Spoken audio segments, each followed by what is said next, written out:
हमारा था, हमारा है, हमारा रहेगा।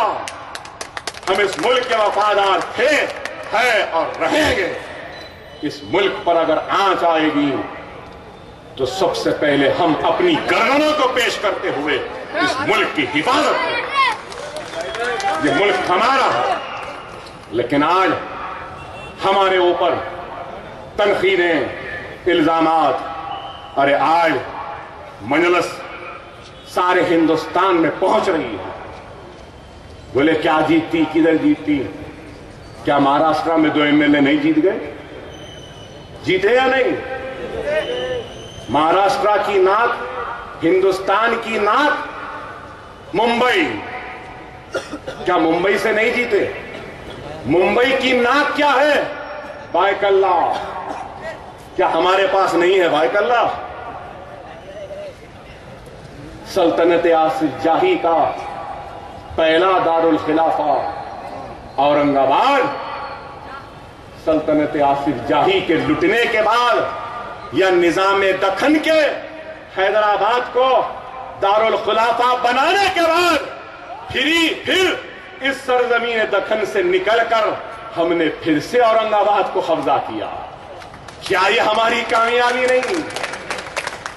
अरे ये छोड़ो, औरंगाबाद बल्दिया में कामयाबी, क्या गैर मामूली कामयाबी नहीं? उत्तर प्रदेश में मंडल इलेक्शनों में मजलिस की कामयाबी, क्या गैर मामूली नहीं?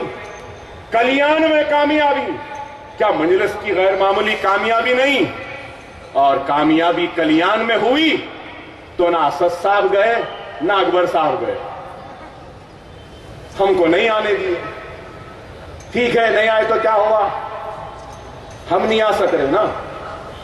हम जहां जहां नहीं जा सकते वहां वहां हम एक नहीं 1000 असद ओवैसी व अकबर ओवैसी को तैयार करेंगे। यह हमारा काम। हमारा वारिस पठान अकेला चला गया, कल्याण में मेहनत कर लिया, जीत गया। लेकिन सवाल यह है कि हम क्यों नहीं जा सकते? मुंबई में इलेक्शन हो गया, हम जीत गए, लेकिन अब तक मुझे तकरीर करने की इजाजत नहीं दी जा रही। मैं पूछना चाहता हूं, जो इज़हार हक की आजादी की बात करते हैं, टॉलरेंस इंटॉलरेंस की बात करते हैं, राइट ऑफ स्पीच की बात करते हैं, मैं उनसे पूछना चाहता हूं, हम क्यों नहीं तकरीर कर सकते? हम क्यों नहीं जा सकते? यूपी नहीं, आप नहीं आ सकते। कर्नाटक आप नहीं जा सकते। बेंगलुरु आप नहीं जा सकते। बिहार गए, एक ही जलसे में वापस भिजा दिए। क्यों? क्यों बताओ? क्या मुझे जमहूरी जिद्दोजहद में हिस्सा लेने का इख्तियार नहीं है? अरे मैं क्यों जाना चाहता हूं उत्तर प्रदेश, मैं क्यों जाना चाहता हूं बिहार, मैं क्यों जाना चाहता हूं कर्नाटक? अरे मैं जमहूरियत को मजबूत करने के लिए जाना चाहता हूं। क्या जमहूरियत को मजबूत करने का भी हक नहीं है मुझे? क्या जमहूरी जिद्दोजहद का हिस्सा बनने का भी हक नहीं? यह कौन सा इंसाफ है, मैं पूछना चाहता हूं। अरे बोलने दो हमको जो बोलना है। अगर गलत बोलते हैं तो मुकदमा डालो, जेल में डालो, आवाम को फैसला करने दो। बेंगलुरु गए, नहीं आ सकते। एक जलसा नहीं हुआ बेंगलुरु में, एक दौरा नहीं करने दिए। हद ये हो गई, आजादी का झंडा, सही, आजादी का झंडा भी नहीं चढ़ाने दिया। अजान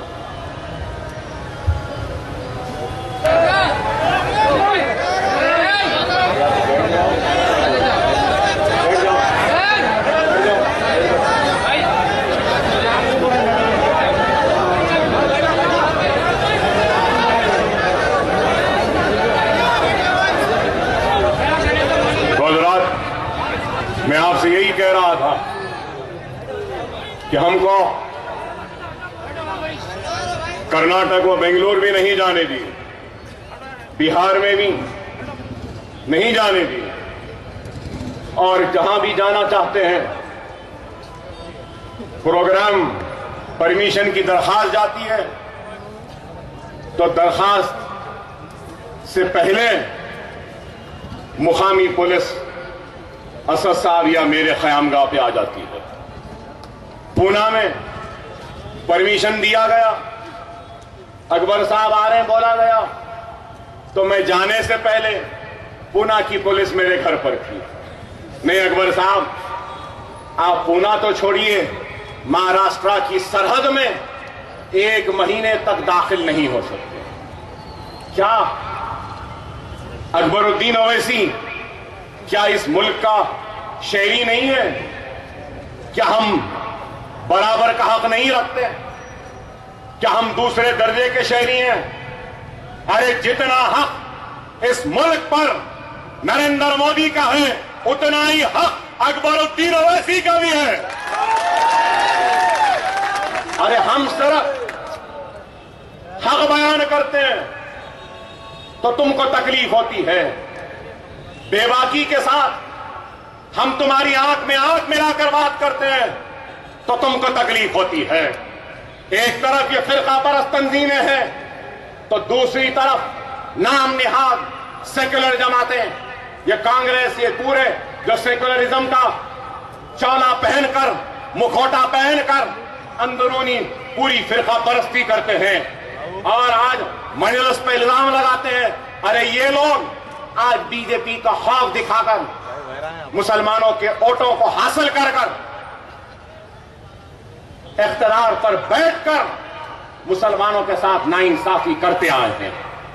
आज उनकी नाइंसाफी को मजलिस बेनकाब कर रही है तो हम बीजेपी के एजेंट, हम बीजेपी से लड़ रहे हैं तो बीजेपी कैसी है? ये मुल्क के दुश्मन, मुल्क के गद्दार। आप बताइए, मुल्क की वफादारी का सर्टिफिकेट बीजेपी वालों से लेना, सेक्युलरिज्म का सर्टिफिकेट ये कांग्रेस के गुलामों से लेना नहीं। ना हम इनसे लेंगे कोई सर्टिफिकेट, न उनसे लेंगे, हम इनसे भी लड़ेंगे, उनसे भी लड़ेंगे, सबसे लड़ेंगे, लड़ते आए हैं हमारी तारीख में और आगे बढ़ के कामयाब होते रहे हैं। आज सिर्फ हम पर इल्जाम, मजलिस ऐसी हो गई, मजलिस वैसी हो गई, मजलिस बीजेपी के साथ मिल गई। अरे मजलिस ही वो ताकत है जो भारतीय जनता पार्टी, बीजेपी, संघ परिवार, आरएसएस का 2 साल से ताक़ुब कर रही है और उनका हर जवाब अगर कोई दे रही है तो मजलिस इत्तेहाद अल मुस्लिमीन दे रही है। क्या ये लोग दे रहे हैं? कौन से मसले में कामयाब हुए? हैदराबाद सेंट्रल यूनिवर्सिटी के मसले में क्या कामयाब हुए? क्या जेएनयू के मसले में कामयाब हुए? कहीं पर भी नहीं हुए और हो भी नहीं सकते, क्योंकि इनके पास वो दूरंदेशी नहीं है, वो अकल नहीं है। आज मुल्क का अजीब व गरीब हाल है। डॉलर कहां चला गया? 68 रुपीज। ऑयल 100 चिल्लर डॉलर पर बैरल था, आज 30 रुपीज बैरल में आ गया। लेकिन फिर भी ना महंगाई कम हुई, ना डॉलर गिरा, ना खुशहाली आई, ना रोजगार मिला, ना 6 दिन आए। अजीब व गरीब बात तो यह है, दुनिया में क्या होता मालूम आपको? एक रूलिंग पार्टी होती है, दूसरा अपोजिशन होती है। कहीं रूलिंग पार्टी मजबूत होती है तो अपोजिशन कमजोर होती है। उसूल है ना भाई, अगर अपोजिशन मजबूत हुई तो रूलिंग पार्टी कमजोर होती है। मगर हमारे मुल्क का मौजूदा हाल कैसा है मालूम आपको? रूलिंग पार्टी कमजोर हो रही है तो अपोजिशन उससे ज्यादा कमजोर हो रही है। आप बताइए, अजीब है, क्या है बताओ? अच्छे दिन, किसके अच्छे दिन आए? कोई देखे करप्शन खत्म, खातिमा क्या खत्म हुआ? रोजगार मिलेगा बोले, क्या मिला? क्या हुआ? और ये है, एक तरफ ये है तो दूसरी तरफ ये कांग्रेस है। क्या है बताइए, आप बताइए। पार्लियामेंट से वॉकआउट कर लेते। अरे बाबा रुको, लड़ो, जो बोलना है वो अदाकारा बोल दी और चले गई। अब हारी भी जंग लड़ रहे हैं। ये हाल है। और आज मजलिस पे तनकीद, मजलिस क्या करेगी, मजलिस क्या कर सकती है? अरे मजलिस जो काम हैदराबाद में करी है, जहां जहां जाएगी वो काम सारे हिंदुस्तान में करेगी। ये मजलिस का आज़म है, इरादा है, ये मजलिस करेगी। और मजलिस पर बीजेपी के एजेंट का इल्जाम, मजलिस आने से मुसलमान की ओर तकसीम हो जाएंगे, ऐसा हो जाएगा, वैसा हो जाएगा। अरे बाबा, ऐसा होन दो, वैसा होन दो, हमारा नसीब तो सांपों में रहना ही है ना, रहना ही है। अब देखना ये है कौन से सांप में कम जहर है। अब आप कोई इशारे में कह रहा हूं,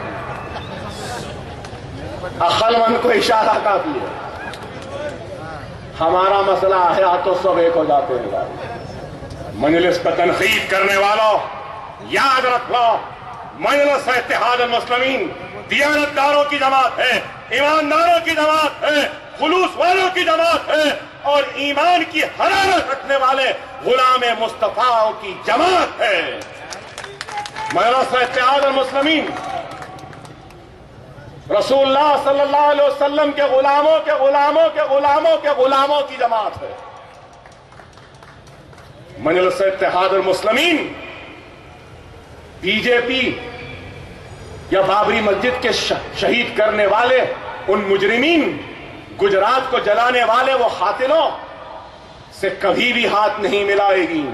अरे अगर जरूरत पड़ी तो हम शहरों को छोड़ देंगे, जंगलों का रुख कर लेंगे, जंगली जानवरों के साथ जिंदगी गुजार लेंगे, सांपों और बिच्छुओं को गले का हार बना लेंगे, इन हाथों पे सांपों और बिच्छुओं को दूध पिला लेंगे।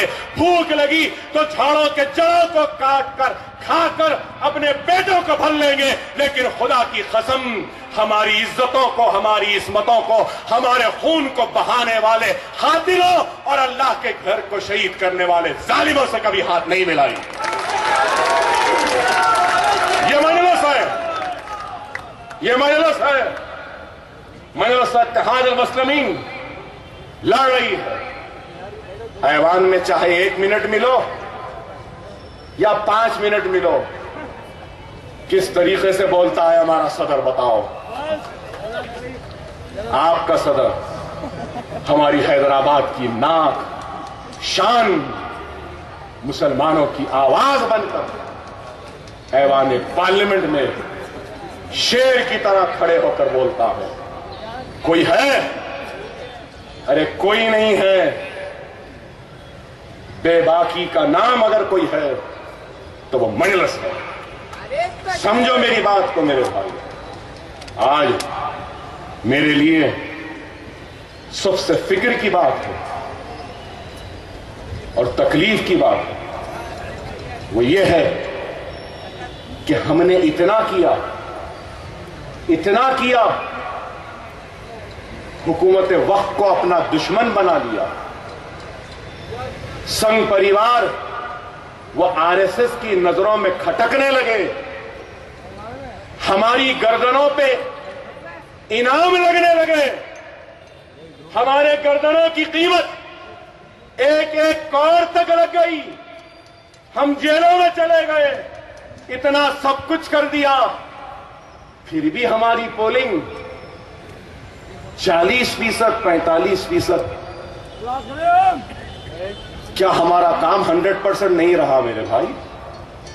मैं पूछना चाहता हूं, यहां आप बैठे हैं, क्या हमारा काम 40% है या 100% है? मैं पूछना चाहता हूं आपसे।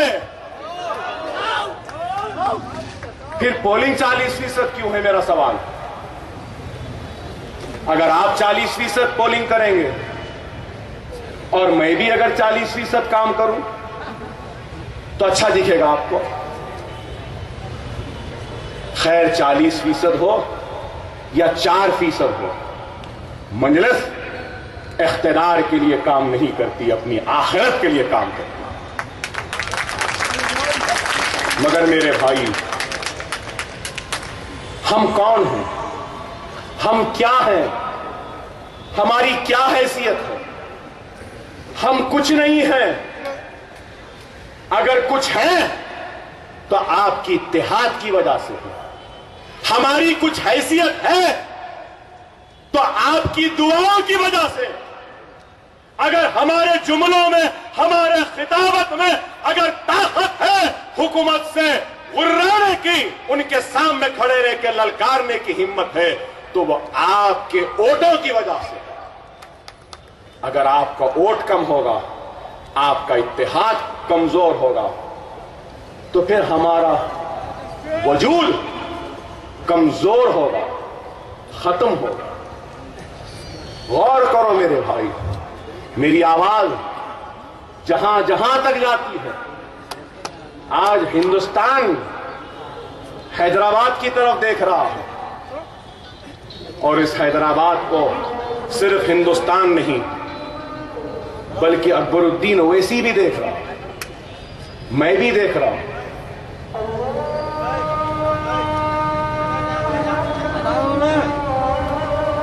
एक आस है, एक उम्मीद है कि मजलिस कुछ करेगी।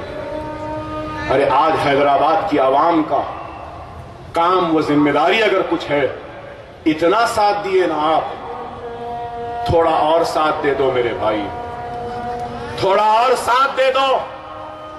खुदा की कसम, अकबरुद्दीन ओवैसी व असदुद्दीन ओवैसी हिंदुस्तानी मुसलमानों के दिलों को भी फतेह कर लेंगे, ये मेरा आपसे वादा है। आज मुंबई वाले मुझसे कह रहे हैं कि अकबर भाई आप मुंबई नहीं आए, मुंबई क्यों छोड़ दी? क्या करूं, आना चाहता हूं।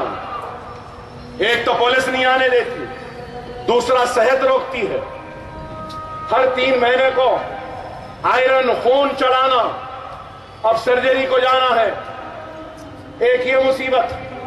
फिर यहां के कॉलेजेस, यहां के दवाखाने, यहां के मसाइल, हर 4 महीने को इलेक्शन। क्या करूं बताइए? और फिर उसके बाद मेरा भाई 45%, 40% बोलेंगे। तो मैं घर छोड़ूं तो कैसा छोड़ूं बताओ? अगर घर छोड़कर जाऊंगा तो दुश्मन मेरे घर को उजाड़ देगा, दुश्मन मेरे घर को बिखेर देगा, दुश्मन मेरे घर की ईंटों को, दर दीवार को तोड़कर हिला देगा। वो खौफ है जो बढ़ते हुए कदम लौट कर आ जाते हैं अपनी घर की हिफाजत के लिए। अरे क्या 58 बरस में आपके घर की हिफाजत आप खुद करने के अहल नहीं हो सके? क्या आप 58 बरस की मजलिस की तारीख में अपने घर की दरो दीवार की हिफाजत करने के अहल नहीं बने? बन गए मेरे भाई। अब आपको अकबर ओवैसी, असद ओवैसी की जरूरत नहीं है, क्योंकि सरजमीन दक्कन में हर घर में अकबरुद्दीन ओवैसी है, हर घर में असदुद्दीन ओवैसी है। और आपको चाहिए कि आप बोलें कि जाओ ओवैसी बरादरान, जाओ, यूपी का मुसलमान तुम्हारा इंतजार कर रहा है, घर को छोड़ो, हम देख लेंगे। तुम जाओ लातूर को, जाओ जहां मुस्लिम पुलिस वाले को शिवसेना, बजरंग दल, आरएसएस वालों ने पीटा है, तुम उसके एहतजाज को लिए जाओ, उसके इंसाफ के लिए जाओ। आपको कहना पड़ेगा कि जाओ असद ओवैसी, अकबर ओवैसी, तुम अखलाक के घर वालों के पास जाओ, तुम नुमान के पास जाओ, तुम जाहिद के पास जाओ, हम अपनी घर की इबादत करेंगे। आपको बोलना पड़ेगा। नहीं, अगर आप कहेंगे कि नहीं आप यहीं रहो, यहीं रहो, यहीं करो, तो मेरे भाई अल्लाह के सामने मुझे भी जवाब देना पड़ेगा, आपको भी जवाब देना पड़ेगा कि इतनी सलाहियत, इतनी काबिलियत, इतनी हिम्मत, इतनी मोहब्बत, इतनी चाह, इतनी तड़प के बावजूद तुम उन मजलूम मुसलमानों के पास नहीं जा सके, नहीं गए, तो अल्लाह भी हमसे नाखुश होगा। खुदा ना समझो, समझो मेरे भाई, हमारी सबसे बड़ी कमजोरी है क्या क्या होता भाई, हम कुछ करो या ना को करो, वोट डालो या नहीं डालो, मजलिस ही जीतती, बस बैठे हुए। नहीं मेरे भाई, आपकी वोट हमारी हिम्मत बनता, आपका वोट हमारी ताकत बनता, आपका वोट हमारा अज़म बनता, आपका वोट हमारी हिम्मत बनता, आपका वोट संघ परिवार बीजेपी आरएसएस से मुकाबला करने की हिकमत अता करता है हमको। समझो इस बात। वो मुसलमान उस वक्त तक मुसलमान नहीं होता जब तक कि उस मुसलमान के सीने में दूसरे मुसलमान के दुख तकलीफ का एहसास नहीं। एक मुसलमान दूसरे मुसलमान का कैसा होता है, जैसे कि जिस्म है और एक अज़ा अगर खराब हो जाए तो वैसा ही दूसरा मुसलमान का रिश्ता है। जिस तरीके से जिस्म से अज़ा का रिश्ता है, हाथ का पैर से, पैर का हाथ से, दिल का दिमाग से, उस तरीके से एक मुसलमान का रिश्ता दूसरे मुसलमान से। लेकिन आज अगर हम नहीं समझेंगे तो मेरे भाई फिर क्या होगा?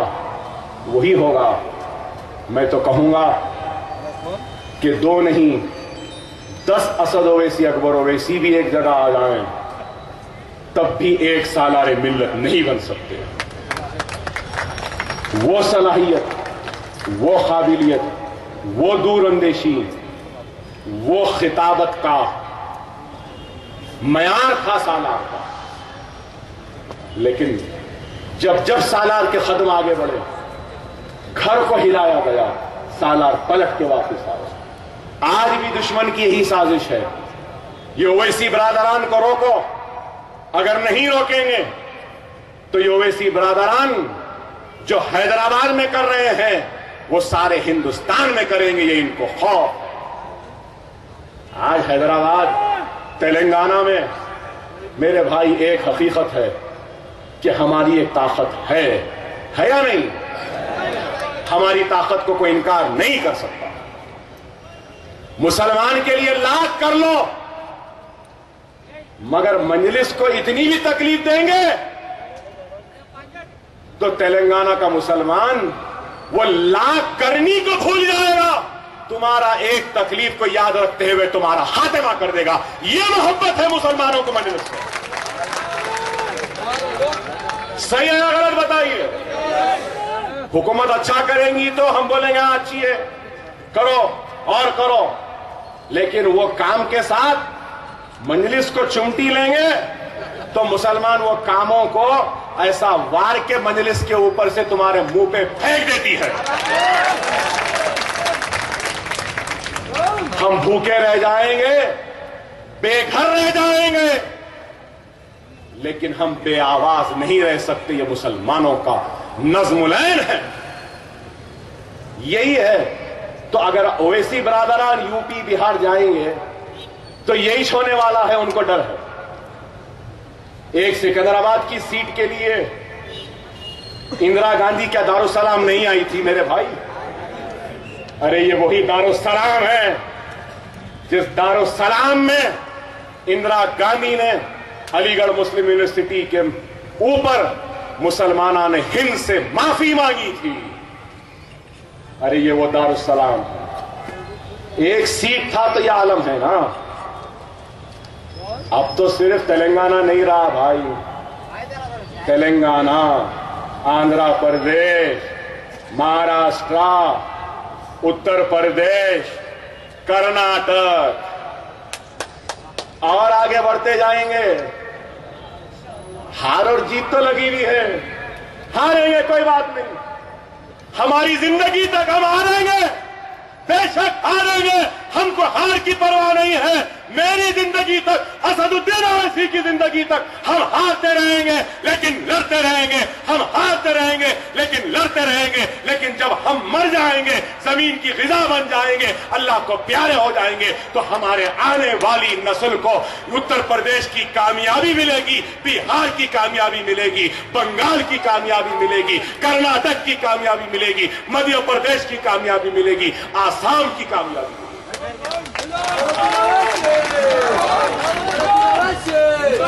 क्या हर हार की डर से हम बिहार और यूपी व बंगाल जाना छोड़ दे? नहीं, यूपी बिहार बंगाल तो छोड़ो, यूपी बिहार बंगाल तो छोड़ो, जा चुके हैं इंशाअल्लाह ताला।